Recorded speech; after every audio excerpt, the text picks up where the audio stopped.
Good morning बच्चों। तो कैसे हैं आप सब लोग? उम्मीद करता हूँ बढ़िया होंगे मेरी तरह। तो कल तक अपन ने कहाँ तक स्टडी कर लिया था? अपन ने जितने भी कैरेक्टर्स थे उन सबको स्टडी कर लिया था, ठीक है। मतलब characteristic features of living organism, ठीक है, उनको स्टडी कर लिया था अपन ने, ठीक है। कौन कौन से थे? पहला कौन सा पढ़ा था? मेटाबॉलिज्म। दूसरा कौन सा पढ़ा था? सेलुलरिटी। तीसरा रिप्रोडक्शन। चौथा ग्रोथ। और फिफ्थ वन कॉन्शियसनेस पढ़ा था अपन ने, ठीक है। तो इनको टाइम टाइम पे आप रिवाइज करते रहिएगा, ठीक है। तो अब अपन जो है वो चैप्टर का थोड़ा मेन टॉपिक है वो शुरू करते हैं यहाँ पे अपन। तो लिखेंगे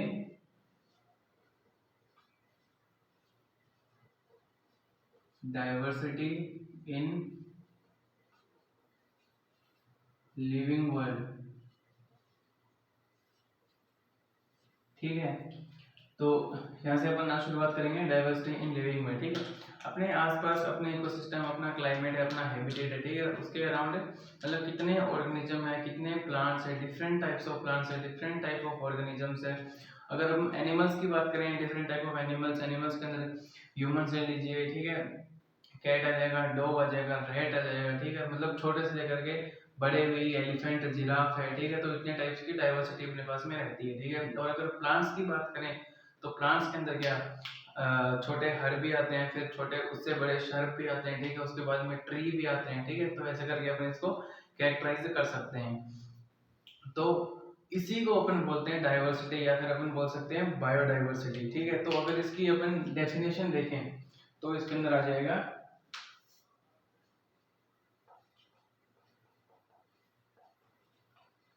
existence of different living organism is known as diversity, या फिर अपन इसको बोल सकते हैं बायो डाइवर्सिटी, ठीक है। तो समझ में आया? Existence of different living organisms, ठीक है, इसका मतलब डाइवर्सिटी, या फिर अपन इसको बोल सकते हैं बायोडाइवर्सिटी, ठीक है। अब बात आती है, अपने ये तो बोल दिया डिफरेंट लिविंग ऑर्गेनिजम्स, ठीक है। 1 2 3 जैसे अपन जितने काउंट डेवलपमेंट कर सकते हैं, ह्यूमन, कैट, डॉग, रैट, ठीक है, इतने काउंट कर सकते हैं अपन। 100 कर लिए, थाउजेंड्स कर लिए, ठीक है। अब अपन को ये नहीं पता कि जी अपना जो वर्ल्ड है, ठीक है, इसके अंदर कितने लिविंग ऑर्गेनिज्म है, कितनी स्पीशीज है, ठीक है। तो ये अब तक का कोई आइडिया नहीं है, लेकिन हमारे जो साइंटिस्ट हैं, ठीक है, उन्होंने कुछ स्पीशीज को, या फिर बोल सकते हैं कि कुछ ज्यादा स्पीशीज को स्टडी कर चुके हैं वो, ठीक है। अब वो कितने स्पीशीज को स्टडी कर सके हैं, ठीक है, उसकी बात यहाँ पे करते हैं। तो वो स्टडी करते 1.7 to 1.8 मिलियन, इतनी स्पीशीज को अपन स्टडी कर चुके हैं। स्टडी इनकी हो चुकी है, कैसे? टैक्सोनॉमिकली, टैक्सोनॉमिकली स्टडी, ठीक है। मतलब 1.7 to 1.8 मिलियन, यानी कि 17 से 18 लाख स्पीशीज को अपन स्टडी कर चुके हैं, ठीक है। अब ये 17 लाख 18 लाख बहुत बड़ा अमाउंट होता है, ठीक है। तो अब ऐसा तो है नहीं कि इंडिविजुअली एक एक स्पीशीज की स्टडी की गई, या फिर इंडिविजुअली एक एक स्पीशीज को स्टडी किया गया, ठीक है। तो ये प्रैक्टिकली पॉसिबल नहीं है, क्योंकि 17-18 लाख एक बहुत बड़ा अमाउंट होता है, ठीक है। तो इनको इंडिविजुअली स्टडी नहीं किया गया है, ठीक है। तो फिर कैसे बोल सकते हैं कि इनको स्टडी कर लिया गया अगर इंडिविजुअली नहीं किया गया? तो बताते हैं, ठीक है। इनमें डिफरेंट ग्रुप बनाए गए हैं, ठीक है। अब किसके बेस पर ग्रुप बनाए हैं अपन? जैसे कि अपनी बात अगर कोई चीज क्लासिफाई होती है, ठीक है, एक ग्रुप में, 2 ग्रुप में, 3 ग्रुप में, तो उसका बेसिस होता है कोई ना कोई, ठीक है। तो यहाँ पे इन्होंने क्या बेसिस लिया है, ठीक है, इन्होंने बेसिस लिया था कि सिमिलर कैरेक्टर और डिसिमिलर कैरेक्टर के बेस पे इनको डिफरेंट ग्रुप्स के अंदर क्लासिफाई किया है, ठीक है। जैसे हो जाएगा मान लीजिए 1 से 100 स्पीशीज है, ठीक है। इनके अंदर इनमें से 15 ऐसे स्पीशीज हैं, ठीक है, जिनके कैरेक्टर्स मिलते हैं, ठीक है। तो उनको एक ग्रुप के अंदर रख दिया, उनको एक ग्रुप के अंदर रख दिया, ठीक है। अब इस ग्रुप में से किसी एक इंडिविजुअल को स्टडी कर लिया, ठीक है, अच्छी तरह से उनको स्टडी कर लिया और उनके कैरेक्टर को नोट कर लिया कि ये कैरेक्टर इस स्पीशीज के अंदर प्रेजेंट है और इन सारे मेंबर्स के सिमिलर हैं। अब बाकी बचे हैं मेंबर्स, ठीक है।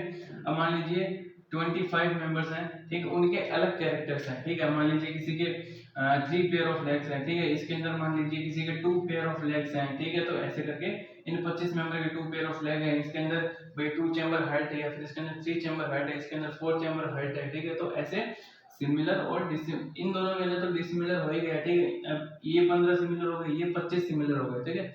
तो इस हिसाब से इनको डिवाइड किया गया है, ठीक है, सिमिलर और डिसिमिलर कैरेक्टर्स के बेस पे इनको ग्रुप के अंदर डिवाइड किया गया है, ठीक है। तो अब अपन इसके ये मतलब अपन क्या बोल सकते हैं, यहाँ पे इन ऑर्गेनिजम्स की, इन स्पीशीज की ग्रुपिंग की गई है। क्या की गई है? ग्रुपिंग, ग्रुपिंग ऑफ ऑर्गेनिजम्स, ठीक है। ग्रुपिंग ऑफ ऑर्गेनिजम्स, ठीक है, इन ऑर्गेनिजम्स की ग्रुपिंग की गई है। 15 मेंबर्स का एक ग्रुप हो गया, 25 मेंबर्स का एक ग्रुप हो गया, ठीक है। तो ऐसे बहुत सारे ग्रुप्स होंगे, ठीक है, उसको अपन बोलेंगे ग्रुपिंग, ठीक है। तो इसी ग्रुपिंग को अपन क्या बोलते हैं? इसको बोलते हैं अपन क्लासिफिकेशन। क्या बोलते हैं? ग्रुपिंग अपन, इस ग्रुपिंग को अपन बोलेंगे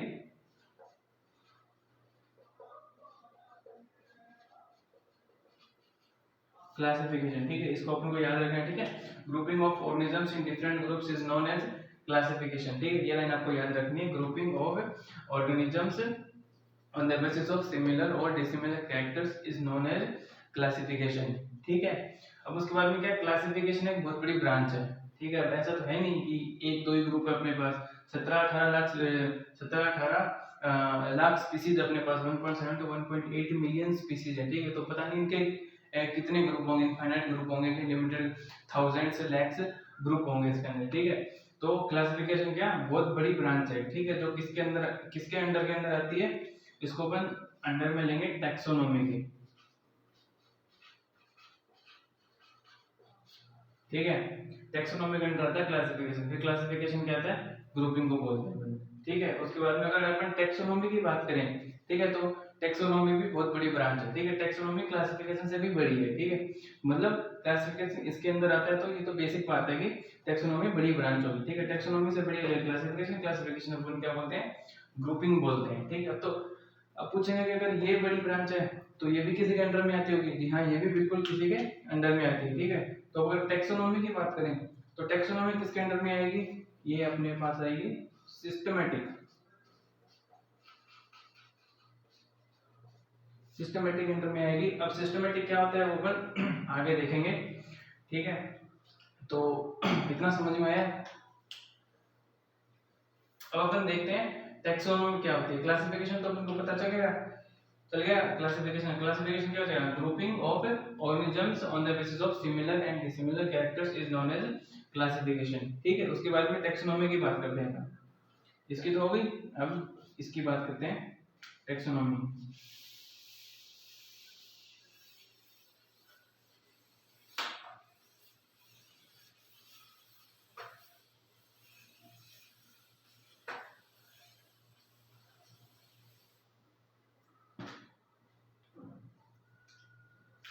बात करेंगे यहाँ पे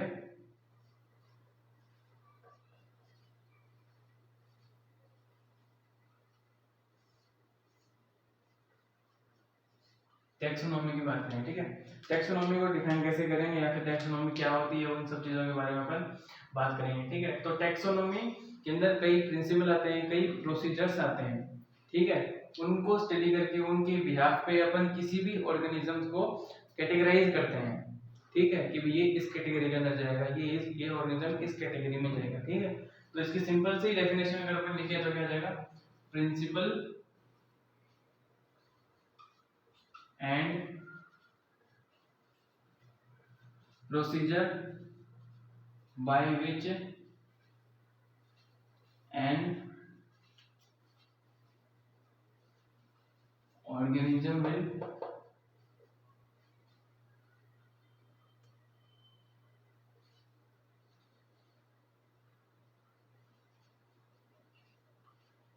characterize,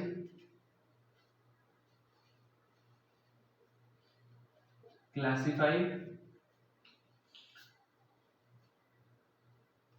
कैरेक्टराइज हो गया, क्लासिफाई हो गया।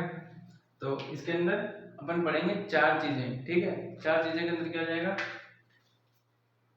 एक मिनट, कैरेक्टराइज हो गया, उसको फिर करेंगे अपन आइडेंटिफाई,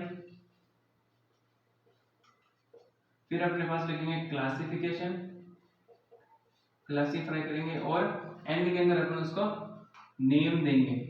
नेम देने को अपन क्या बोलेंगे, नोमेनक्लेचर, ठीक है।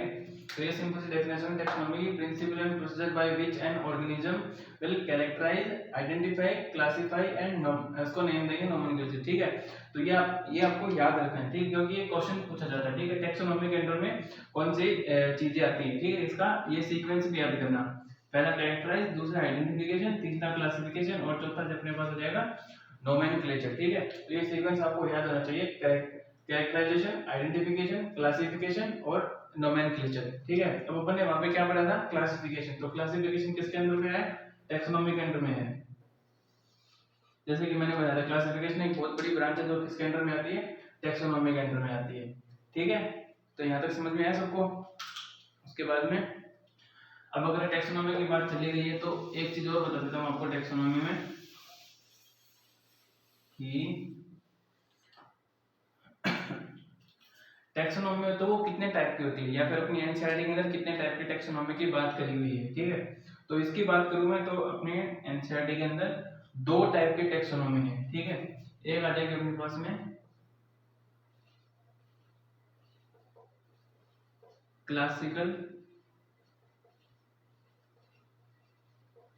क्लासिकल टैक्सोनॉमी, ठीक है। दूसरी अपने पास आ जाएगी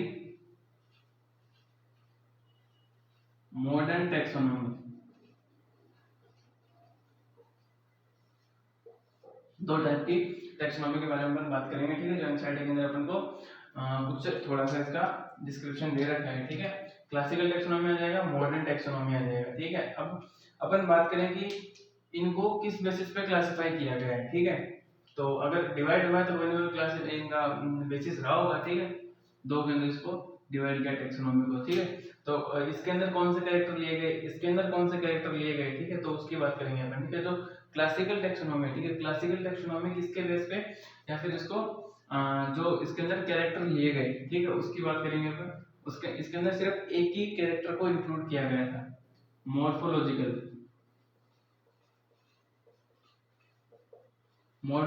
या फिर अपन बोल सकते हैं एक्सटर्नल कैरेक्टर्स, ठीक है।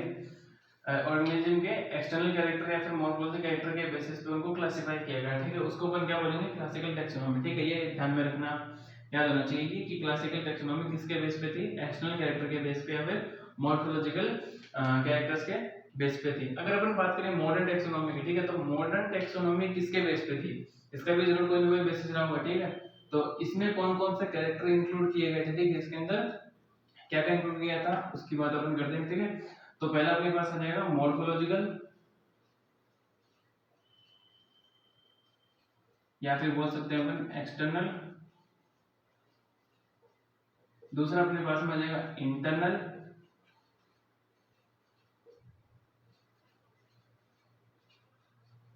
कैरेक्टर। तीसरा अपने पास में आ जाएगा सेल की स्ट्रक्चर, सेल स्ट्रक्चर को भी इसके अंदर इंक्लूड किया गया था। फिर अपने पास आ जाएगा ऑर्गेनिज्म डेवलपमेंट,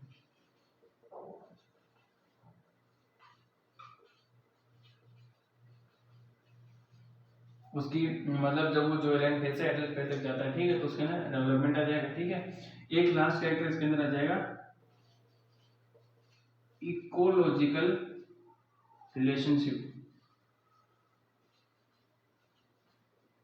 मतलब उस ऑर्गेनिज्म के अपने हैबिटेट के साथ, अपने इकोसिस्टम के साथ कैसा रिलेशनशिप है, ठीक है। तो उसके बेस पे ये मॉडर्न टैक्सोनॉमी अपने पास आ जाएगी, ठीक है। इसके अंदर अपने को एक ही कैरेक्टर को ध्यान रखना है, मॉर्फोलॉजिकल या फिर एक्सटर्नल, ठीक है। इसके अंदर अपने पास में 5 कैरेक्टर आ जाएंगे, मॉर्फोलॉजिकल या फिर एक्सटर्नल। इंटरनल आ जाएगा सेल की स्ट्रक्चर, सेल स्ट्रक्चर आ जाएगा, ऑर्गेनिज्म डेवलपमेंट आ जाएगा, ठीक है, और छोटे से करके वो बड़ा कैसे, और इकोलॉजिकल रिलेशनशिप आ जाएगा। इकोलॉजिकल रिलेशनशिप का मतलब क्या आ जाएगा, अपने जो भी एनवायरनमेंट अपना हैबिटेट है, ठीक है, उसके अंदर वो कैसे सर्वाइव कर रहा है, ठीक है। ठीक है, तो आप इस चार्ट को एक बार नोट कर लीजिए।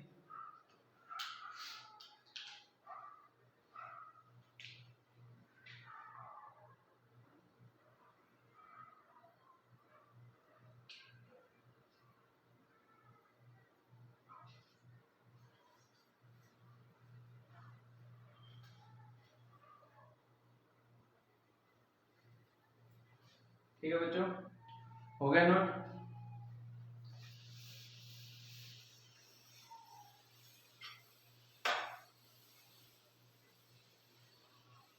अब अपन बात करते हैं, अब अपन किसकी बात करेंगे कि अपन ने क्या पढ़ा था कि जो grouping of organism on the basis of similar और डिसिमिलर कैरेक्टर, वो किसके अंदर, उसको अपन क्या बोलेंगे, क्लासिफिकेशन बोलेंगे। ठीक है, क्लासिफिकेशन किसके अंडर में आया था, टैक्सोनॉमी के अंडर में। ठीक है, टैक्सोनॉमी की हमने थोड़ी बहुत इंफॉर्मेशन यहाँ पे देख ली है। ठीक है, अब मैंने क्या बोला था, टैक्सोनॉमी भी एक बड़ी ब्रांच है। ठीक है, उसको अपन किसके अंडर में लेते हैं, सिस्टमैटिक के अंडर में उसको लेते हैं। ठीक है, तो थोड़ा सा सिस्टमैटिक की के बारे में देख लेते हैं एक बार।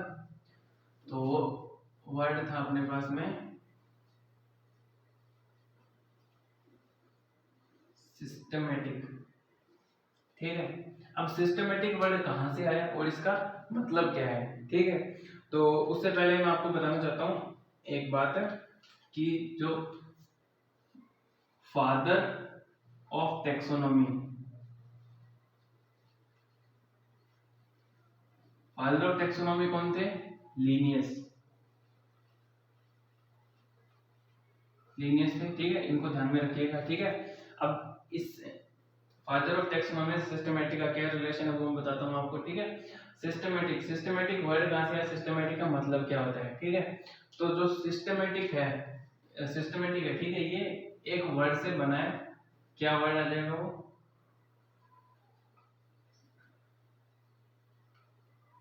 सिस्टमा।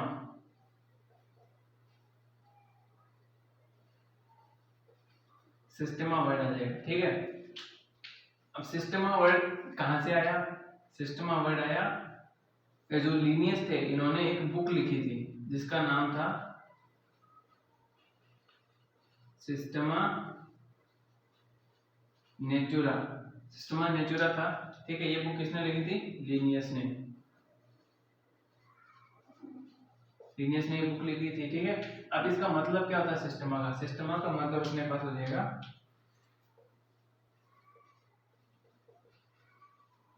सिस्टमैटिक अरेंजमेंट ऑफ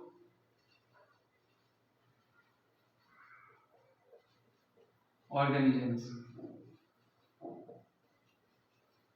ठीक है, तो समझ में आया, सिस्टमैटिक। सिस्टमैटिक वर्ड कहाँ से किससे बना, इसका वर्ड आया सिस्टमा। ठीक है, सिस्टमा वर्ड को कहाँ से लिया गया। ठीक है, लीनियस ने बहुत सारी बुक लिखी थी। ठीक है, ऐसा नहीं कि इसने एक ही बुक लिखी थी। ठीक है, इसने बहुत सारी बुक लिखी थी। ठीक है, उसमें से एक बुक का नाम है क्या, सिस्टमा नेचुरा। सिस्टमा नेचुरा नाम है। ठीक है, उससे वर्ड निकल के आया सिस्टमा। ठीक है, अब सिस्टमा का मतलब क्या होता है, सिस्टमैटिक अरेंजमेंट ऑफ ऑर्गेनिजम्स। ठीक है, सिस्टमैटिक अरेंजमेंट ऑफ ऑर्गेनिज्म की अपन यहाँ पे बात करते हैं। ठीक है, तो सिस्टमा के बारे में ज्यादा नहीं दिया इन छठी ने, तो इतना काफी है, इतना इतना आप ध्यान रखिएगा। इसके अंदर एक और बात, जो सिस्टमैटिक है, ठीक है, इसको इसके अंदर अपन किन चीजों को इंक्लूड करते हैं। ठीक है, तो एक तो अपने पास में आ जाएगा टैक्सोनॉमी को। ठीक है, प्लस आ जाएगा अपने पास में फाइलोजेनी। अब फाइलोजेनी क्या होता है, इसको आप याद रखिएगा।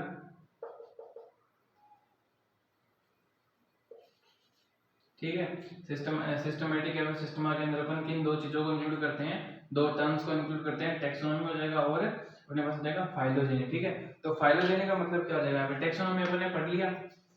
टैक्सोनॉमी क्या है, क्लासिफिकेशन या फिर ये ऐसे जो प्रिंसिपल और प्रोसीजर, ठीक है, by which we can characterize, identify, classify और नोमेनक्लेचर। ठीक है, कोई भी ऑर्गेनिज्म का अपन कर सकते हैं। ठीक, अब फाइलोजेनी क्या होता है। ठीक है, फाइलोजेनी का मतलब हो जाएगा इवोल्यूशनरी,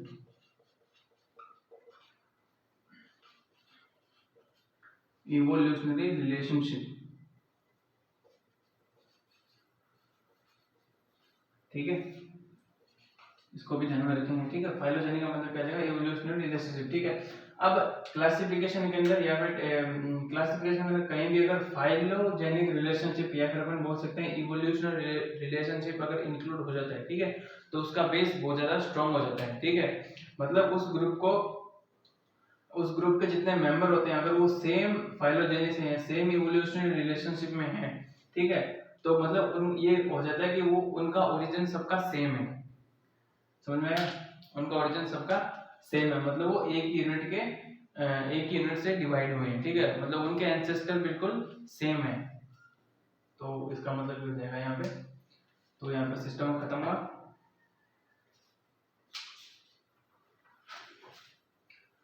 ठीक है।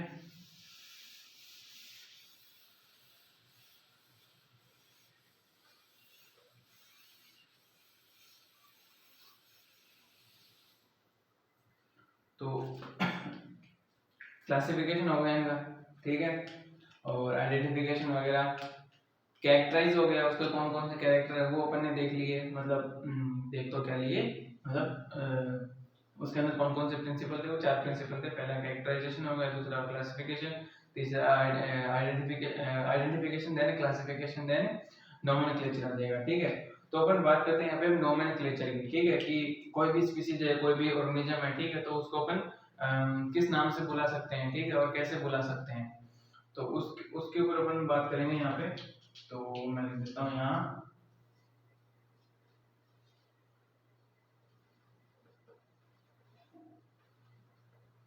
बाइनोमियल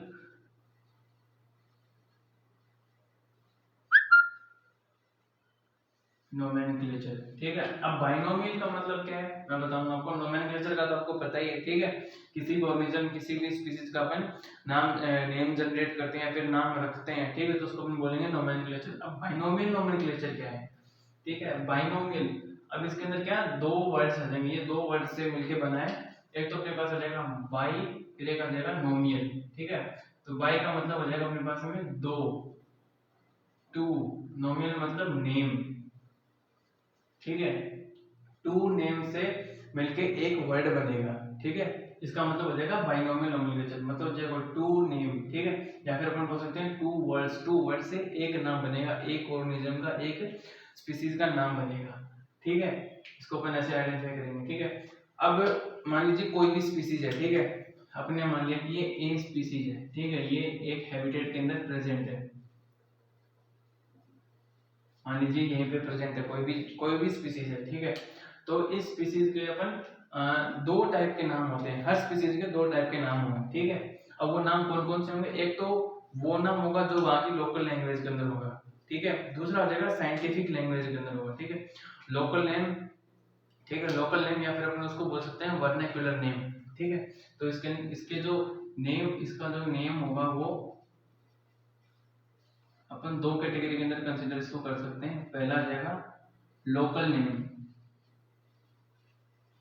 लोकल नेम या फिर अपने बोल सकते हैं वर्नाक्युलर नेम, ठीक है। फिर दूसरा अपने पास आ जाएगा साइंटिफिक,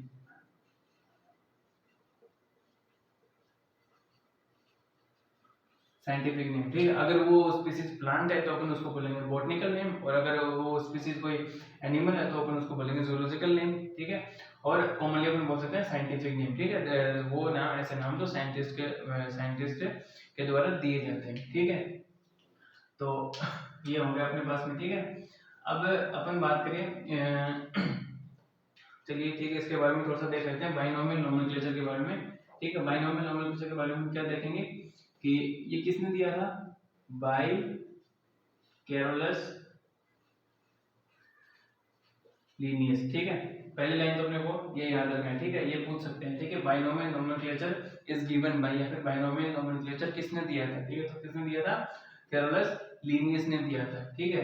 अब अपन इस वर्ड का मतलब सोचते हैं, बाइनोमियल का मतलब हो जाएगा अपने पास में two words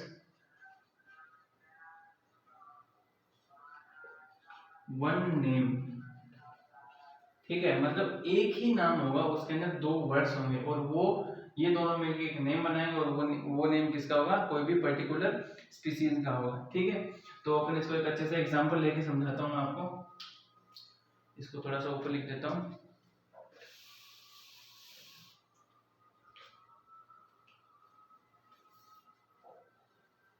by Carolus Linnaeus और 2 वर्ड्स 1 नेम। ठीक है, अब मैं आपको एग्जांपल लेके समझाता हूँ। ठीक है, कि अब ये भी मान लीजिए कि ठीक है साइंटिफिक नेम क्यों दिए गए हैं, ठीक है, इसका रीजन क्या है। ठीक है, तो ये मैं आपको बता दूं कि जैसे कि अपन हिंदी में जैसे आम है, ठीक है, मैंगो अपन क्या बोलते हैं, इंग्लिश में आम बोलते हैं और हिंदी में अपन उसको आम बोलेंगे। ठीक है, और जैसे अपन दूसरे स्टेट के अंदर जाएंगे, ठीक है, मान लीजिए उड़ीसा के अंदर गए, ठीक है, उड़ीसा के अंदर आम को क्या बोलते हैं, आम्बो बोलते हैं, आम्बो। ठीक है, तो अपने हिंदी के अंदर आम बोलेंगे, इंग्लिश के अंदर मैंगो बोलेंगे और उड़िया के अंदर अपन क्या बोलेंगे, आम्बू। ठीक है, अब जैसे और स्टेट्स हैं, जैसे कि मान लीजिए अपन चले गए केरल साइड चले गए, ठीक है, और तमिलनाडु साइड चले गए, ठीक है, वहाँ पे अपन जाके अपनी लैंग्वेज में बोले आई वांट आम्बू या फिर आई वांट आम। ठीक है, तो वो लोग समझेंगे नहीं उस चीज को। ठीक है, तो वो समझने के लिए या फिर उस स्पीसीज को, मतलब साइंटिस्टों ने ऐसा डिसाइड किया कि इस स्पीसीज को एक ही नाम देंगे जो कि वर्ल्ड वाइड वही नेम होगा, अपनी इंडिया की कंट्री के अंदर भी और दूसरी कंट्रीज के अंदर भी वो सेम ही रहेगा। ठीक है, उसको चेंज नहीं कर सकते। ठीक है, तो इसलिए साइंटिफिक नेम दिया गया है। ठीक है, ताकि एक स्पीसीज का पर्टिकुलर नेम हो जाए, वो पूरा वर्ल्ड वाइड चले। ठीक है, तो इसलिए साइंटिफिक नेम दिए गए हैं। ठीक है, अब आपको एग्जांपल लेके दिखाता हूँ मैं, जैसे आम ही ले लो। ठीक है, आम को अपन क्या लिखेंगे, आम का जो साइंटिफिक नेम होता है वो होता है मैंजीफेरा इंडिका। ठीक है, तो ये है आम का नाम हो जाएगा। ठीक है, अब इसके अंदर अपन बात करें जो एक मिनट है,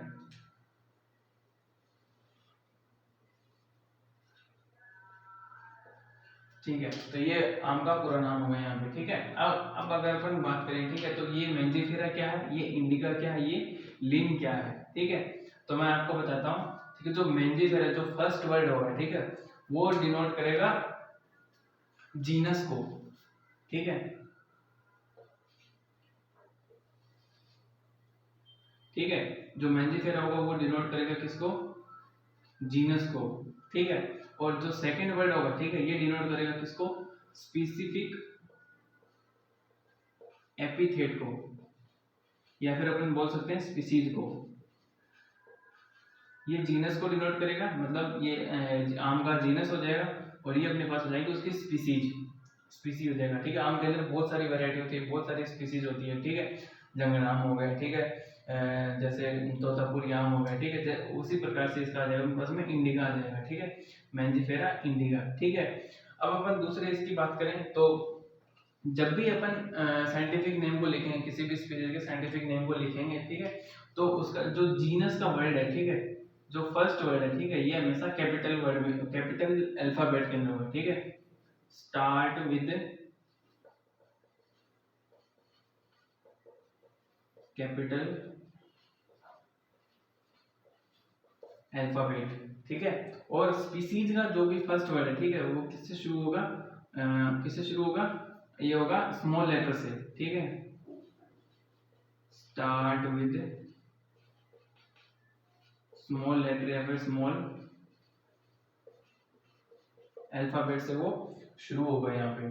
ठीक है, उसके बाद में ये कुछ रूल दिए गए थे। ठीक है, लीनियस ने दिए थे रूल, 3 से 4 रूल दिए थे लीनियस ने। ठीक है, तो उनके अंदर यही था कि जो पहला वर्ड होगा वो जीनस को डिनोट करेगा, दूसरा हो जाएगा वो स्पेसिफिक एरिया स्पीसीज को डिनोट करेगा। ठीक है, और जब अपन नाम लिखेंगे तो उसमें जो जीनस है, ठीक है, वो स्टार्ट या फिर उसका फर्स्ट वर्ड होगा वो किस में होगा, कैपिटल के अंदर होगा। ठीक है, कैपिटल अल्फाबेट के अंदर होगा, और जो स्पीसीज होगा, ठीक है, स्पीसीज का जो फर्स्ट वर्ड होगा वो स्मॉल अल्फाबेट या फिर अपन बोल सकते हैं स्मॉल लेटर से स्टार्ट होगा। ठीक है, उसके बाद में तीसरा रूल इसका क्या था कि अगर अपन हैंड रिटन कर रहे हैं, ठीक है, किसी को भी, ठीक है, if we are writing any scientific name by our hand, ठीक है, तो उसको अपन अंडरलाइन करेंगे।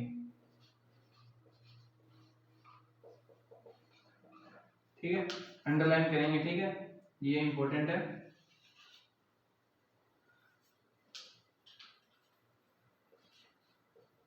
If we are writing any scientific name by hand, ठीक है। अगर अपन हाथ से लिखेंगे तो उसको क्या करेंगे, अपन अंडरलाइन करेंगे, ठीक है। फिर एक आ जाएगा अपने पास में फोर्थ रूल इसका।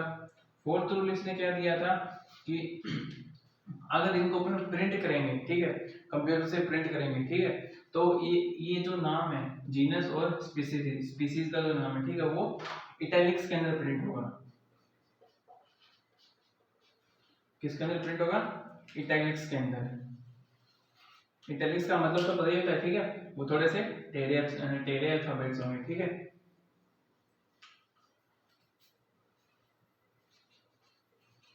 When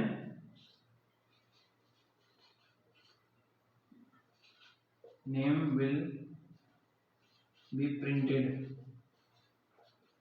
अगर प्रिंटेड हो, प्रिंट करेंगे अपन उसको, तो उसके अंदर वो नाम किसके अंदर होगा? इटैलिक्स के अंदर, ठीक है, इटैलिक्स के अंदर होगा। या फिर अपन बोल सकते हैं लैटिन लैंग्वेज के अंदर होगा वो, ठीक है, लैटिनाइज्ड होगा, ठीक है, लैटिन और लैटिनाइज्ड होगा, ठीक है, और इटैलिक्स के अंदर वो लिखा हुआ होगा, ठीक है।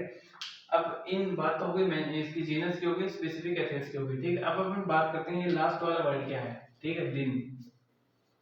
लिन क्या है, ठीक है, तो ये वर्ड है, मतलब ये जो नाम है वो किस साइंटिस्ट ने दिया था, ठीक है, उस साइंटिस्ट का नाम है, ठीक है। पूरा नाम अपन नहीं लिखेंगे, स्टार्टिंग के 3 और 4 वर्ड ही अपन उसको लिखेंगे, ठीक है। जैसे कि नाम किसने दिया था? लीनियस ने दिया था, तो अपन लिन कर देंगे, ठीक है। इसको ना ही तो अपन अंडरलाइन करेंगे, ना ही अंडरलाइन करेंगे अपन इसको, और ना ही इटैलिक्स के अंदर लिखेंगे। इटैलिक्स के अंदर भी अपन इसको नहीं लिखेंगे, ठीक है। ये सिंपल रोमन लैंग्वेज के अंदर लिखा जाएगा, रोमन लैंग्वेज के अंदर लिखा जाएगा, ठीक है। ना ही अंडरलाइन होगा, ना ही इटैलिक्स के अंदर ये लिखा जाएगा, ठीक है। सीधा नॉर्मल रोमन लैंग्वेज में अपन इसको लिखेंगे, ठीक है। तो इसको आप एक बार नोट कर लीजिए, फिर अपन बात करते हैं आगे।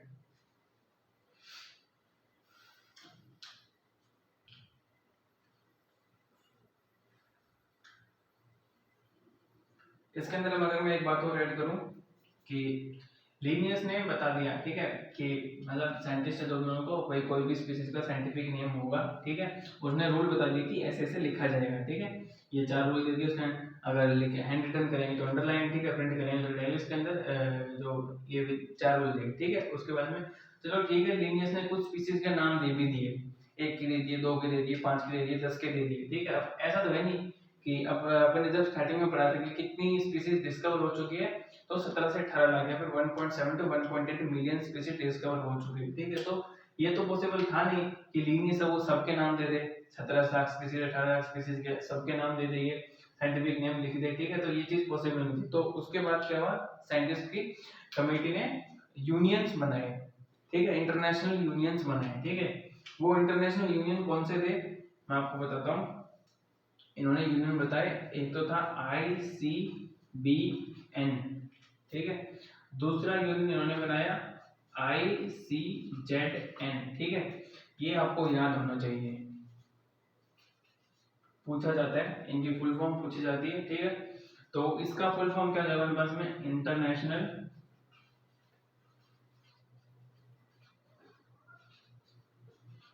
कोड फॉर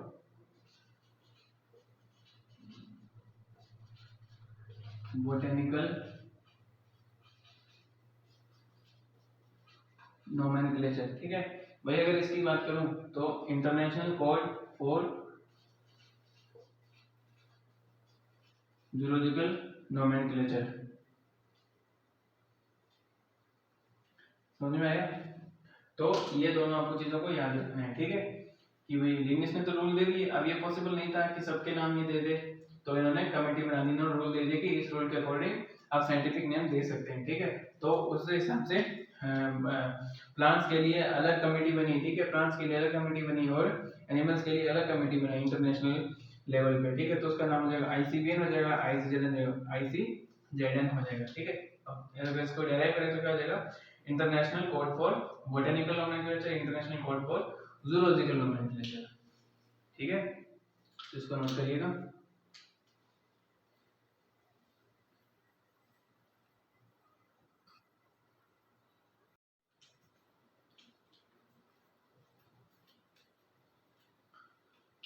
तो अपन ने ये कहाँ तक देख लिया था कि अपने बाइनोमियल नोमेनक्लेचर तक रह गया था, ठीक है।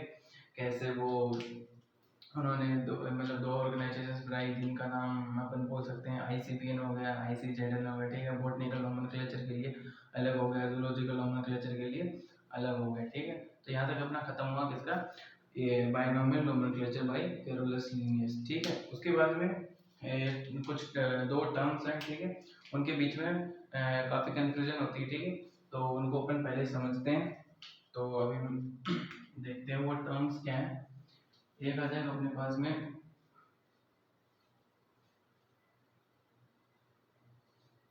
टैक्सोन, ठीक है। एक आ जाएगा अपने पास में कैटेगरी। टैक्सोन और कैटेगरी की बात करेंगे अपन यहाँ पे, ठीक है, कि टैक्सोन क्या होता है, कैटेगरी क्या होता है, ठीक है।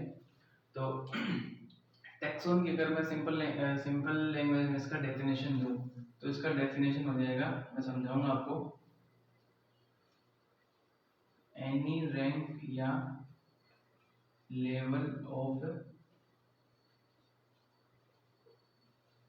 ग्रुपिंग इन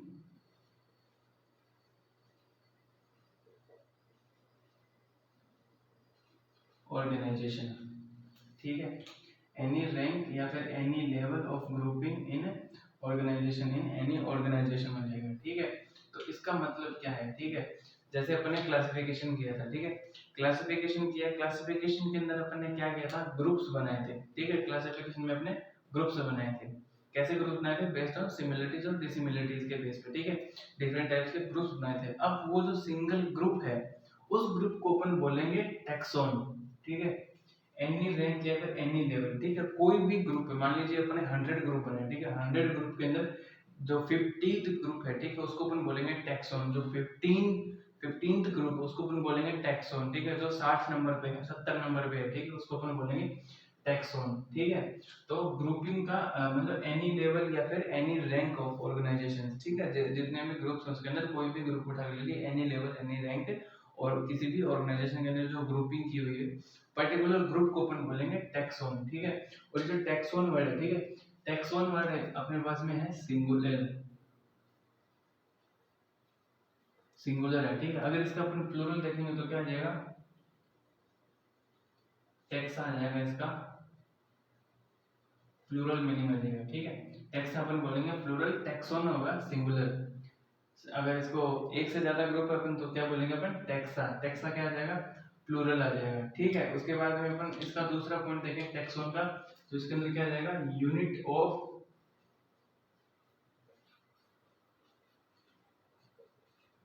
टैक्सोनॉमी, ठीक है। ये इंपॉर्टेंट पॉइंट्स हैं, any level any rank of grouping in organization, ठीक है, दोनों टैक्सोन, ठीक है। और टैक्सोन को अपन क्या बोल सकते हैं, unit of taxonomy, unit of taxonomy अपन इसको बोलेंगे, ठीक है। देन उसके बाद में अपन बात करते हैं कैटेगरी की, ठीक है। कैटेगरी क्या होती है, ध्यान से सुनना, दोनों के अंदर कंफ्यूजन होता है कि कौन सा कैटेगरी है कौन सा टैक्सोन है, ठीक है। तो कैटेगरी की बात करें, ठीक है, तो एनी पर्टिकुलर रैंक आ जाएगा इसके अंदर, ठीक है।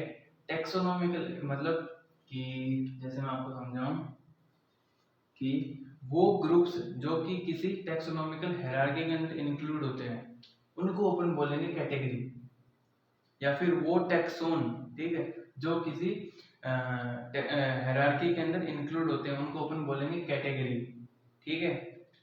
जैसे कि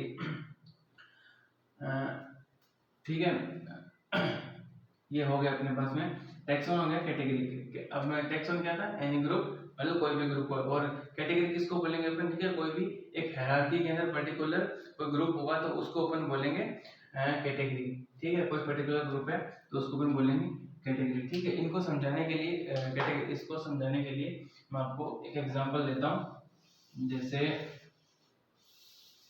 अपना ही अपन ले लेते हैं कि जैसे ये होता है,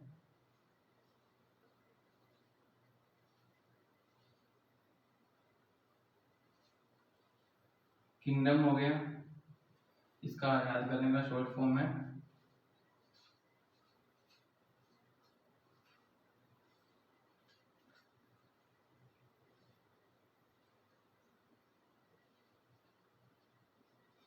फाइलम, या फिर अपन बोल सकते हैं डिवीजन, फिर अपने पास आ जाएगा क्लास, फिर अपने पास आ जाएगा ऑर्डर, फिर अपने पास आ जाएगा ये फैमिली, फिर आ जाएगा अपने पास में जीनस, फिर अपने पास में आ जाएगा स्पीसीज। ठीक है, इसको याद करने का तरीका है वो बताऊंगा। ठीक है, उसके बाद में ये एक टैक्सोनॉमिकल हायरार्की है। ठीक है, जो कि अपन आगे पढ़ेंगे। स्पीसीज, स्पीसीज से बनता है जीनस, जीनस से बनता है फैमिली, फैमिली से ऑर्डर, ऑर्डर से क्लास, क्लास से फाइलम या फिर डिवीजन, और इन दोनों से मिलता है, इन दोनों से इनसे बड़ा हो जाएगा किंगडम, इनको मिला के अपन बोलते हैं किंगडम हो जाएगा। ठीक है, तो ये एक टैक्सोनॉमिकल हायरार्की है। ठीक है, इसके अंदर भी कितने ग्रुप्स हैं, 1 2 3 4 5 6 7 ग्रुप्स हैं इसके अंदर। ठीक है, 7 ग्रुप आ जाएंगे। लेकिन इसके अंदर जो ग्रुप होगा, इसके अंदर मान लीजिए कोई फैमिली ग्रुप है मान लीजिए। ठीक है, तो फैमिली ग्रुप इसके अंदर इसको अपन ले लिया, तो इसको अपन टैक्सोन नहीं बोलेंगे, टैक्सोन नहीं बोलेंगे। क्यों नहीं बोलेंगे यहाँ पे? ठीक है, यहाँ पे अपन टैक्सोन क्यों नहीं बोलेंगे, क्योंकि ये एक टैक्सोनॉमिकल हायरार्की के अंदर इंक्लूड है। ठीक है, कोई सेपरेटली या फिर कोई पर्टिकुलर ग्रुप अपने नहीं लिया है। ठीक है, उसके बाद अगर मतलब इस कैटेगरी के अंदर आता है। ठीक है, अगर कोई ऐसे ग्रुप पड़ा है, ठीक है, तो उसको अपन बोलेंगे टैक्सोन। ठीक है, क्योंकि हायरार्की के अंदर आ रहा है, तो अपन इसको क्या बोलेंगे, कैटेगरी।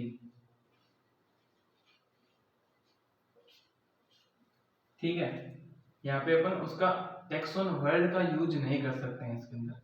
ठीक है, और अब अगर मैं बात करूं, ये अपन कैटेगरी समझ रहे हैं, टैक्सोन आ जाएगा। ठीक है, तो हर कैटेगरी है वो टैक्सोन होती है।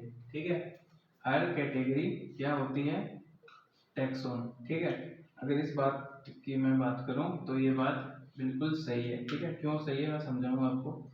लेकिन हर टैक्सोन कैटेगरी होता है कि नहीं होता? नहीं होता।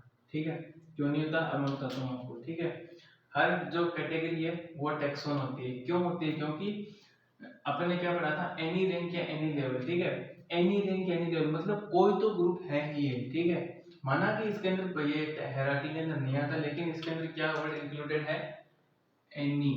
एनी मतलब कोई ना कोई तो ग्रुप है, ऐसा तो है नहीं कि ग्रुप नहीं है, लेकिन कोई ना कोई तो ग्रुप तो है। ठीक है, इसलिए हर कैटेगरी होती है उसको अपन टैक्सोन बोल सकते हैं, लेकिन हर टैक्सोन को अपन कैटेगरी नहीं बोल सकते। क्यों नहीं बोल सकते? क्योंकि मान लीजिए ऐसे ही कोई ग्रुप पड़ा है, ठीक है, तो अपन उसको नहीं बोल सकते ये कैटेगरी है। क्यों नहीं बोल सकते? क्योंकि वो कोई हायरार्की के अंदर नहीं है, कोई टैक्सोनॉमिकल हायरार्की के अंदर इंक्लूडेड नहीं हो रहा है। ठीक है, इसलिए अपन हर टेक्सा को कैटेगरी नहीं बोल सकते। ठीक है, लेकिन हर कैटेगरी को टेक्सा बोल सकते हैं। क्यों बोल सकते हैं? क्योंकि इसके अंदर क्या आ रहा है, एनी रैंक, और ये क्या है, स्पेसिफिक ग्रुप हो जाएगा। Specific group which included in any hierarchy और any taxonomical hierarchy is known as category. ठीक है, तो समझ आया? तो अब अगर मैं यहाँ पे बात करूँ, अगर अपन मूव करेंगे कहाँ से, स्पीसीज से किंगडम की ओर। ठीक है, अगर स्पीसीज से किंगडम की ओर अपन मूव करेंगे तो इसके अंदर क्या होगा, जो कॉमन कैरेक्टर्स हैं,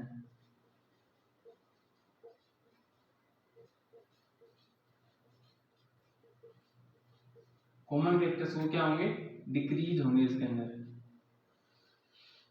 ठीक है, कॉमन कैरेक्टर्स इनके अंदर डिक्रीज होते जाएंगे। ठीक है, ये जो किंगडम है, ठीक है, वो हाईएस्ट कैटेगरी है,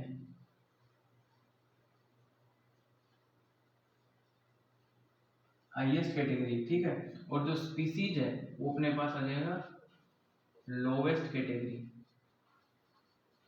ठीक है, तो यहाँ से कई बार क्वेश्चन भी बन जाता है। ठीक है, क्यों ये क्वेश्चन भी बना लेता है कि अगर स्पीसीज से अपन ऑर्डर जाएंगे, ऑर्डर से किंगडम जाएंगे, तो क्या कॉमन कैरेक्टर डिक्रीज होंगे या इंक्रीज होंगे। ठीक है, तो यहाँ पे अपन को ये ध्यान में रखना है कि अगर छोटे से बड़े की ओर जाएंगे, ठीक है, छोटे से बड़े की ओर जाएंगे तो हमेशा कॉमन कैरेक्टर डिक्रीज होंगे। अगर बड़े से छोटे की ओर आएंगे, ठीक है, तो इसका उल्टा हो जाएगा, कॉमन कैरेक्टर इसके अंदर इंक्रीज होंगे। ठीक है, क्योंकि ये एक छोटा लेवल है, स्पीसीज है।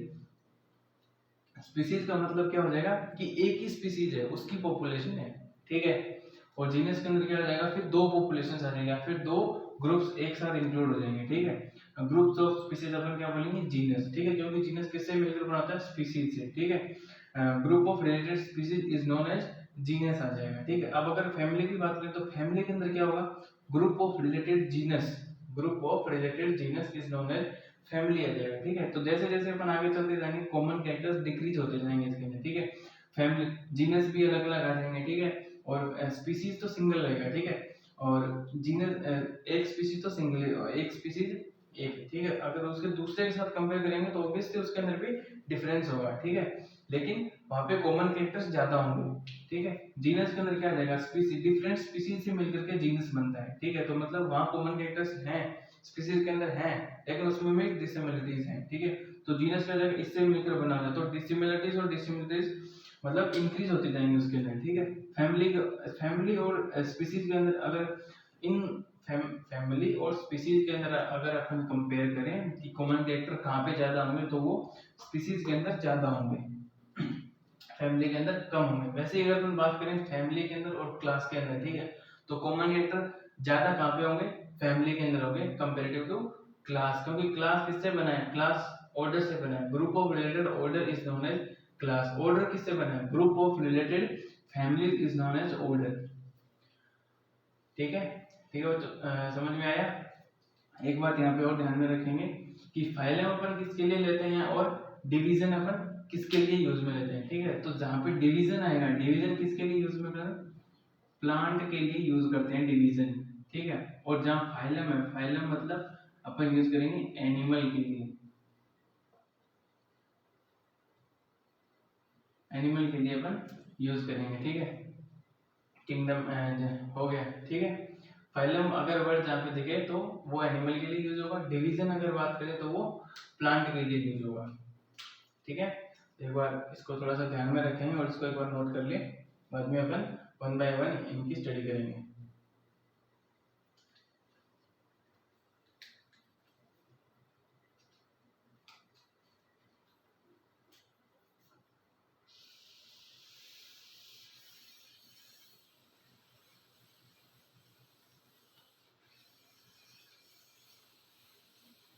ठीक है, समझ में आया, कुछ डाउट हो तो जरूर पूछिएगा,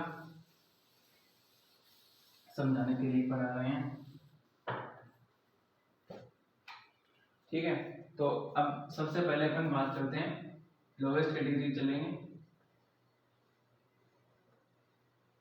स्पीसीज की अपन बात करते हैं, ठीक है। स्पीसीज, ठीक है, स्पीसीज क्या हो जाएगी, ठीक है। जैसे मैं आपको समझाऊं कि स्पीसीज क्या है, ग्रुप ऑफ पॉपुलेशन है, ठीक है। इंडिविजुअल इंडिविजुअल इंडिविजुअल इंडिविजुअल बहुत सारे इंडिविजुअल्स है, ठीक है, उनको कंबाइन होकर स्पीसीज हो जाएगा, ठीक है। जैसे ह्यूमन की स्पीसीज है, ह्यूमन एक तो है नहीं, बहुत सारे ह्यूमंस हैं, ठीक है। तो अपने इंडिया के अंदर भी है, दूसरे कंट्रीज के अंदर भी हैं, ठीक है। तो मतलब ह्यूमन ह्यूमन ये एक स्पीसीज है, ठीक है, मतलब ग्रुप ऑफ पॉपुलेशन है ये, ठीक है। और कैसी पॉपुलेशन है, नेचुरल पॉपुलेशन, ठीक है। स्पीसीज की मैं बात करूँ तो क्या है अपने पास में ग्रुप ऑफ पॉपुलेशन, और कैसी पॉपुलेशन है, नेचुरल पॉपुलेशन, ठीक है, which having some fundamental similarities, मतलब एक दूसरे के अंदर कुछ ना कुछ सिमिलरिटीज हैं उनके अंदर। मतलब मान लिया अगर दो इंडिविजुअल खड़े या फिर दो ह्यूमन खड़े हैं अपने पास में, तो उनके अंदर फंडामेंटल सिमिलरिटीज मिलेगी, ठीक है। जैसे वन पेयर ऑफ हैंड हो गया, वन पेयर ऑफ लेग हो गया, ठीक है, वन पेयर ऑफ ईयर हो गया, ठीक है। ऐसे करके कुछ फंडामेंटल सिमिलरिटीज उन दो इंडिविजुअल्स के बीच में होंगी, या फिर उस पॉपुलेशन के अंदर जितने भी इंडिविजुअल्स हैं, ठीक है, उन सब के अंदर वो सिमिलरिटीज प्रेजेंट होगी, ठीक है। तो उसको अपन बोलते हैं स्पीसीज, ठीक है। तो अगर इसको सिंपल भाषा में यहाँ पे लिखूं मैं तो फिर आ जाएगा ग्रुप ऑफ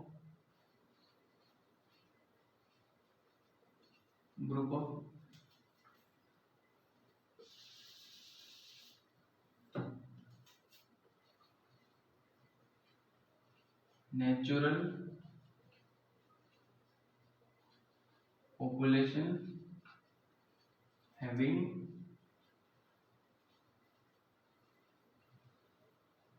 फंडामेंटल सिमिलरिटीज, ठीक है। Group of natural population having fundamental similarities, ठीक है। उसके बाद में एक बात और ठीक है, जो स्पीसीज होगा नेचुरल पॉपुलेशन का, ठीक है। उसके बाद में इस पॉपुलेशन के अंदर जो इंडिविजुअल है, ठीक है, वो एक दूसरे के साथ रिप्रोड्यूस भी कर सकते हैं, ठीक है, इंटरब्रीड भी कर सकते हैं, ठीक है, अगर वो ऑपोजिट सेक्स के हैं तो, ठीक है।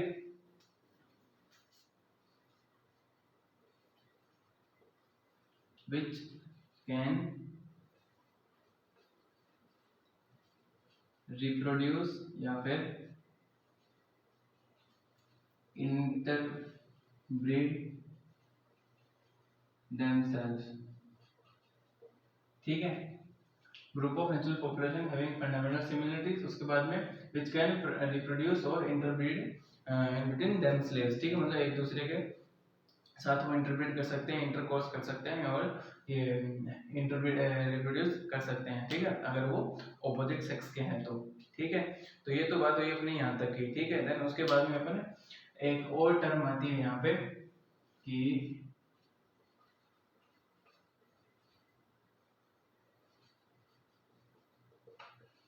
रिप्रोडक्टिवली आइसोलेटेड,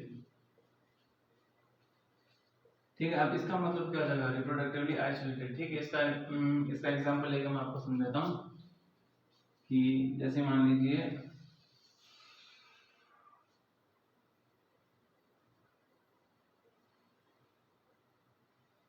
ठीक है, ये अगर ग्रुप ऑफ नेचुरल पॉपुलेशन है, इसके अंदर क्या जाएगा ए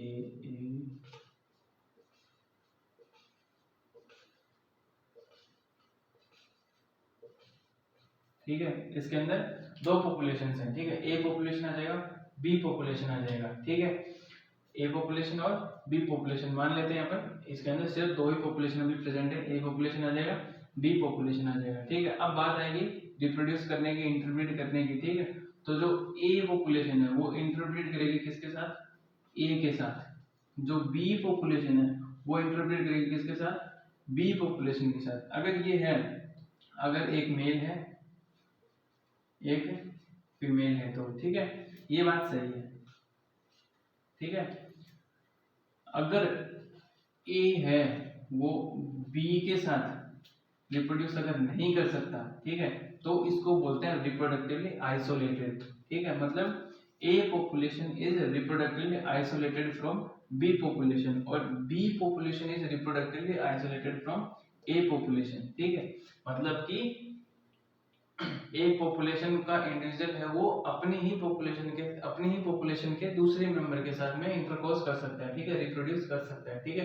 दूसरी पॉपुलेशन के साथ वो इंटरकोर्स या फिर रिप्रोड्यूस नहीं कर सकता। ए है वो ए के साथ ही करेगा, बी है वो बी के साथ ही करेगा, ए बी के साथ नहीं कर सकते या फिर बी ए के साथ नहीं कर सकता, ठीक है। तो इसी को अपन बोलते हैं रिप्रोडक्टिवली आइसोलेटेड, मतलब है वो ए है वो बी से रिप्रोडक्टिवली आइसोलेट है, जो बी है वो ए से रिप्रोडक्टिवली आइसोलेट है। इसको और थोड़ा क्लियरफाई करने के लिए मैं एग्जांपल ले लेता हूँ यहाँ पे।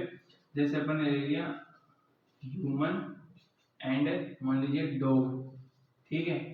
तो ह्यूमन है तो ह्यूमन के साथ ही रिप्रोड्यूस करेगा, एक मेल होगा एक फीमेल होगा, ठीक है। जो डॉग है वो डॉग के साथ ही करेगा, ठीक है, एक मेल हो जाएगा एक फीमेल आ जाएगा। ऐसा नहीं है कि ह्यूमन है वो जाके डॉग के साथ लग गया, ठीक है, या फिर डॉग के साथ रिप्रोड्यूस कर रहा है, फिर डॉग है वो ह्यूमन के साथ कर रहा है, ठीक है। तो ये चीज प्रैक्टिकली पॉसिबल नहीं है,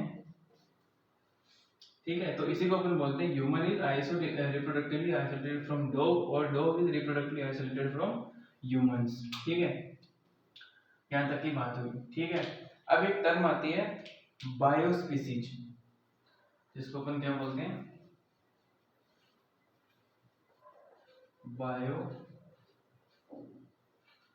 बायोस्पीसीज, ठीक है। बायोस्पीसीज क्या होती है, बेसिकली स्पीसीज को अपन बायोस्पीसीज बोलते हैं। इसका डेफिनेशन क्या आ जाएगा, ठीक है, group of natural population having fundamental similarities, ठीक है, natural population having fundamental similarities, ठीक है, इज नोन एज बायोस्पीसीज हो जाएगा। क्या हो जाएगा, natural population having fundamental similarities, ठीक है। एक पॉइंट तो ये हो गया, ठीक है। अगर अपन दूसरे पॉइंट की बात करें, ठीक है, natural population having fundamental similarities, then उसके बाद में बायोस्पीसीज क्या हो जाएगा। ये बायोस्पीसीज का जो कांसेप्ट है, या फिर अब ये अपन बोल सकते हैं रिप्रोडक्टिवली आइसोलेटेड,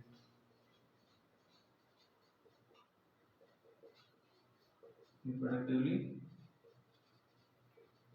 आइसोलेटेड अपन इसको बोल सकते हैं, ठीक है।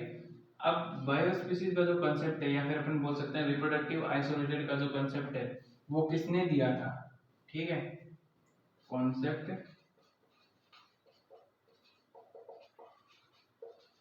गिवन बाय अर्नेस्ट मेयर, ठीक है। तो ये आपको याद होना चाहिए, ठीक है। बायोस्पीसीज का कॉन्सेप्ट किसने दिया था, या फिर रिप्रोडक्टिव आइसोलेटेड का कॉन्सेप्ट किसने दिया था, अर्नेस्ट मेयर ने दिया था, ठीक है। और अर्नेस्ट मेयर को अपन क्या बोलते हैं,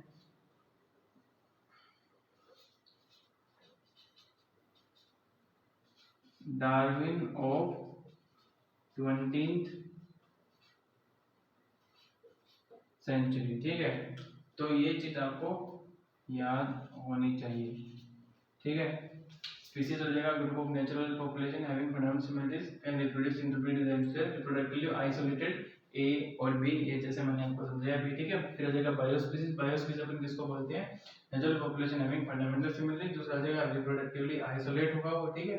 उसके बाद में इसका जो कांसेप्ट है, या फिर हम बोल सकते हैं रिप्रोडक्टिवली आइसोलेटेड का जो कांसेप्ट है, ठीक है, वो किसने दिया था, अर्नेस्ट मेयर ने दिया था, ठीक है। अर्नेस्ट मेयर को अपन क्या बोलते हैं, डार्विन ऑफ 20th सेंचुरी भी बोलते हैं। तो समझ में आया, इसको आप नोट कीजिए।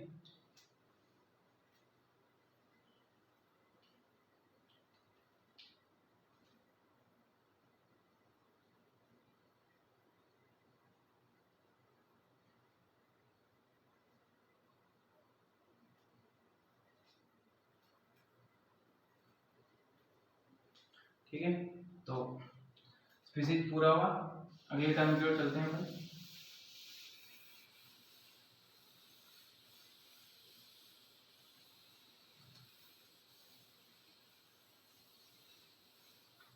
हाँ हाँ, वो एक चीज तो बताना भूल गया मैं आपको, उसका जो सीक्वेंस का याद करने का जो किंगडम है और स्पीसीज है, वो कई बार क्या होता है, कंफ्यूज हो जाते हैं, ठीक है। तो उसका मैं आपको बता रहा हूँ ट्रिक है।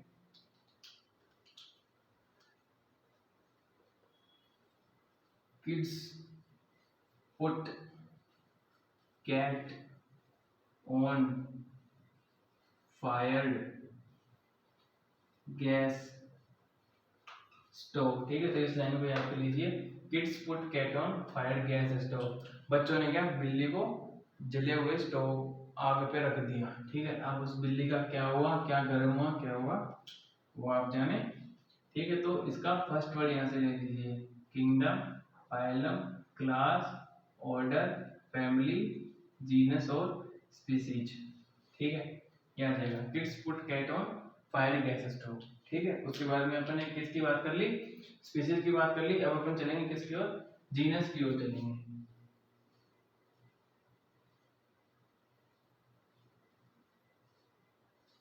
जीनस क्या होता है, मैंने आपको जब वो कैटेगरी समझा रहा था तब बताया था आपने आपको, जीनस क्या होता है, ग्रुप ऑफ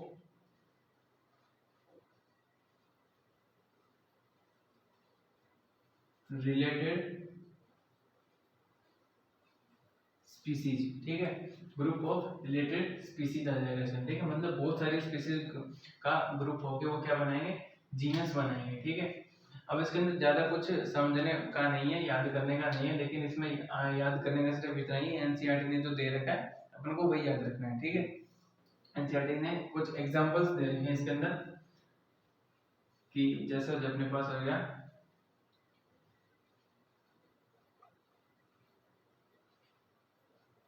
पैंथेरा लियो,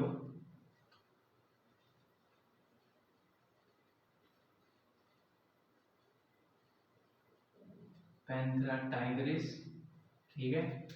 ये तो हो जाएगा अपने पास में लॉयन, ये हो जाएगा टाइगर। फिर अपने पास में आ जाएगा, एक तो ये हो गया, फिर उसके बाद में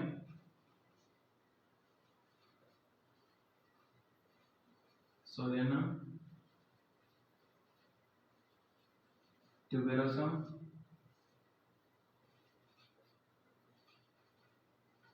सोलेनम, मेलोंजिना। ट्यूबेरोसम हो जाएगा अपने पास में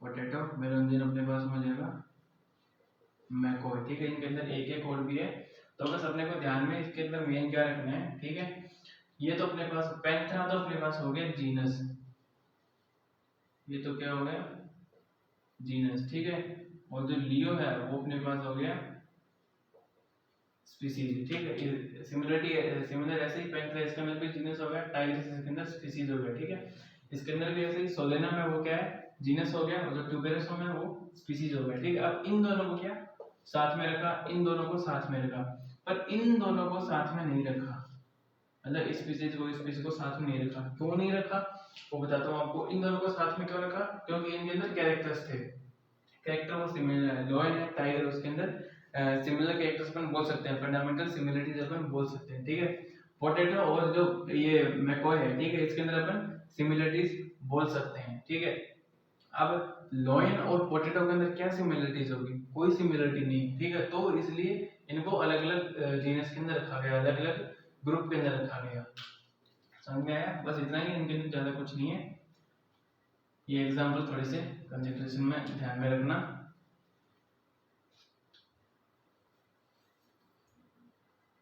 ठीक है, अब अपन चलते हैं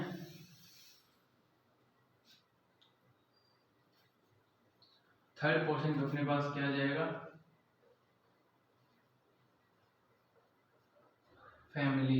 ठीक है, तो आप आइडिया लगा ही सकते हैं कि अपन ने जीनस के बारे में क्या पढ़ा था, ग्रुप ऑफ रिलेटेड स्पीसीज। तो फैमिली क्या हो जाएगा, group of related,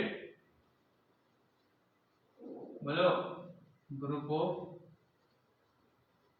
related genus आ जाएगा। ठीक है, मतलब बहुत सारे जीनस बनके एक फैमिली बना देंगे। ठीक है, ऐसे कॉमन कैरेक्टर्स है वो डिक्रीज होते जा रहे हैं। ठीक है, क्योंकि डिफरेंट डिफरेंट वो जीनस है वो एक साथ आ रहे हैं, डिफरेंट स्पीसीज है वो एक साथ आ रही है, उनको मिला के एक फैमिली बन रही है। ठीक है, तो मतलब कॉमन कैरेक्टर्स के अंदर डिक्रीज होते जाएंगे अपने पास में। ठीक है, तो इसके अंदर भी याद करने वाला ऐसा कुछ नहीं है, बस जो एनसीईआरटी ने एग्जांपल दिए हैं वो अपन को ध्यान में रखने हैं।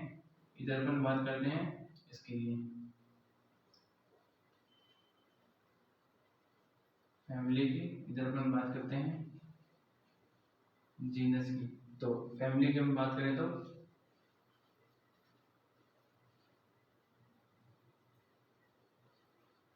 सोलेनेसी फैमिली की अगर बात करें, दूसरा अपने पास आ जाएगा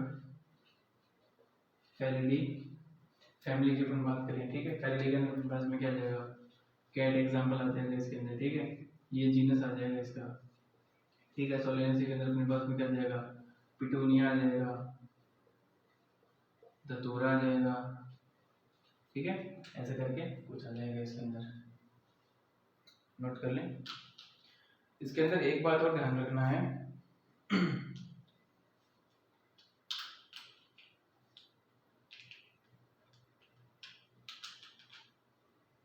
नोट हो गया।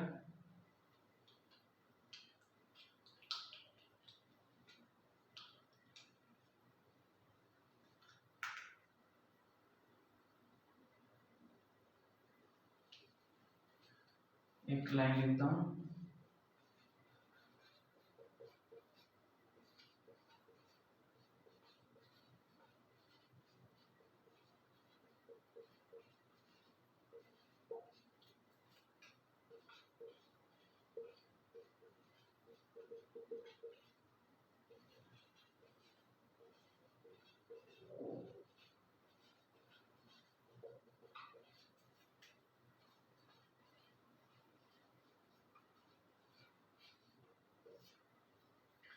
एक ये सेंटेंस के फॉर्मेट में ये लाइन पूछी जा सकती है। ठीक है, family are characterized by vegetative and reproductive characters.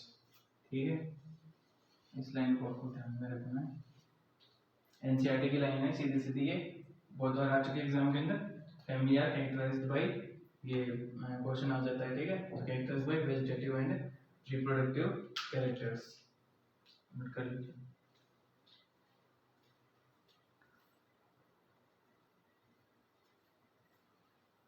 ठीक है, हो गया नोट। तो आगे चलते हैं। इतना समझ में आ रहा है ना अच्छे से? नहीं आ रहा हो तो बता दीजिएगा, कोई दिक्कत नहीं है, फिर से समझा देंगे।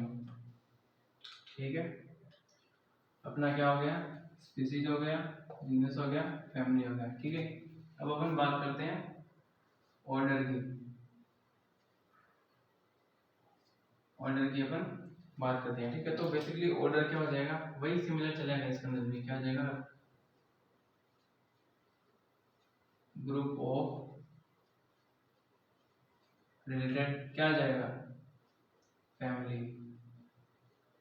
ठीक है, इसके अंदर भी पढ़ने वाले, याद करने वाला कुछ नहीं है। फिर से क्या हो जाएंगे, कॉमन कैरेक्टर क्या हो जाएंगे, डिग्रीज हो जाएंगे इसके अंदर। ठीक है, उसके बाद में इसके वही एनसीईआरटी के कुछ एग्जांपल्स है वो आपको ध्यान में रखने हैं।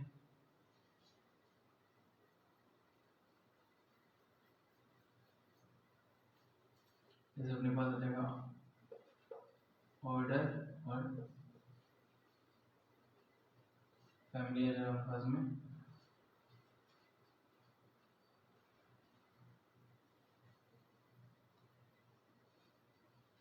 पॉलिनोमियली दूसरा हमारे पास में हो जाएगा, इसके पॉलिनोमियल का हमारे पास में क्या जाएगा, सोलेनेसी आ जाएगा और कॉन्वोल्यूसी आ जाएगा। ठीक है, उसके बाद हमारे पास आ जाएगा कार्निवोरा। कार्निवोरा के अंदर अपने पास में क्या आ जाएगा, पेलिडी, जो अपन पढ़ के आए हैं। ठीक है, उसके बाद अपने पास आ जाएगा फोर्थ हो गया, उसके बाद फिफ्थ हो गया, ऑर्डर हो गया, उसके बाद में क्लास। वही क्लास भी क्या जाएगा, ग्रुप ऑफ रिलेटेड ऑर्डर हो जाएगा। ठीक है, वही इसके अंदर भी आपको एनसीईआरटी के कुछ एग्जांपल्स हैं वो ध्यान में रखने हैं। जैसे मेमेलियंस आ जाएंगे, मेमेलियन अपने पास में क्या जाएगा, प्राइमेटा आ जाएगा और कार्निवोरा आ जाएगा। ठीक है, तो यहाँ पे ऑर्डर था, यहाँ पे ऑर्डर बन गया। ये क्या जाएगा अपने पास में, क्लास, इधर आ जाएगा ऑर्डर आ जाएगा। ठीक है, तो वो अपना क्लास भी हुआ। ठीक है, उसके बाद में अपन बात करते हैं फाइलम भी, फाइलम या फिर अपन बोल सकते हैं डिवीजन। ठीक है, तो बेसिकली ये भी क्या है, ग्रुप ऑफ रिलेटेड क्लास। ठीक है, इसके अंदर भी अपन बात करेंगे तो क्या जाएगा अपने पास में, फाइलम डिवीजन। अब अपन ने बात किया था कि कहाँ पे अपने पास में फाइलम यूज होगा, कहाँ पे अपने पास में डिवीजन यूज होगा। ठीक है, तो अपन सबको याद है ना, डिवीजन कहाँ पे यूज होगा, प्लांट के लिए यूज होगा। ठीक है, और जो फाइलम होगा वो कहाँ पे यूज होगा, एनिमल्स के लिए होगा। ठीक है, तो इसके अंदर जो एग्जांपल एनसीईआरटी ने दिए हैं वो अपने पास में क्या जाएंगे, पहला जाएगा कोर्डेटा, कोर्डेटा। दूसरा आ जाएगा अपने पास में एंजियोस्पर्म्स, एंजियोस्पर्म आ जाएगा। कोर्डेटा, कोर्डेटा की जो एग्जांपल आपको याद करने हैं वो अपने पास में क्या जाएगा, देखो इसका एक शॉर्ट ट्रिक है,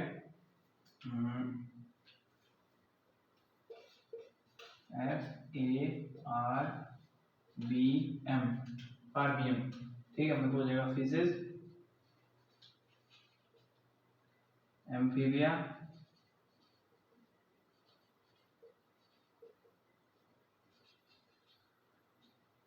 और अपने पास हो जाएगा रेप्टाइल्स। फिर अपने पास हो जाएगा बर्ड्स,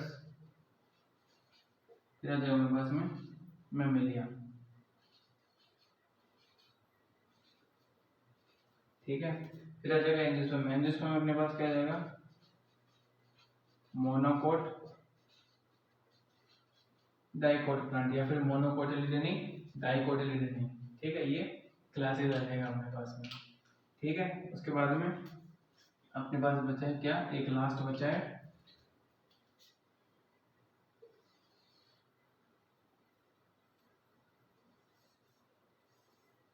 इसको यहाँ लिख देता हूँ मैं FARVM, ठीक है। तो 7 नंबर अपने पास बचा है किंगडम, ठीक है। किंगडम के बारे में ऐसा कुछ खास नहीं है, पर इसके अंदर क्या याद रखेंगे अपन, एक तो हाईएस्ट कैटेगरी ऑफ क्लासिफिकेशन आ जाएगा इसके अंदर, ठीक है। और एक इसके अंदर अपन क्या याद रखेंगे, मिनिमम